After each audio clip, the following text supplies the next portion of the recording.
صباح الفل. انا هكلمكم النهارده على ايه العربيات اللي تجيبوها لو انتوا لسه جايين امريكا جداد. اول حاجه ابعد عن الالماني. طبعا انت لسه جاي عايز تبدا حياتك، الدخل بتاعك مش عالي، فانت لسه عايز تدور على شغل، عايز تدور على سكن. ابعد عن العربيات الالماني. خش خليك في الامان في الياباني. هاتلك مثلا تويوتا كورولا، تويوتا كامري قديمة شوية مثلا 2012 2013. هات اي حاجة ليها علاقة بتويوتا او هوندا.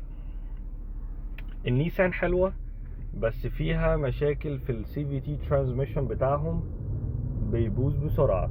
الهانداي هي عربية كوري جميلة، بس هي والكيا مواترهم بتبوظ بسرعة ومشاكلهم كتيرة، رغم ان في ناس كتيرة بتحبها. فانت لو لسه جاي جديد امريكا خليك في التويوتا، يعني تويوتا هوندا، يعني انت كده on safe side.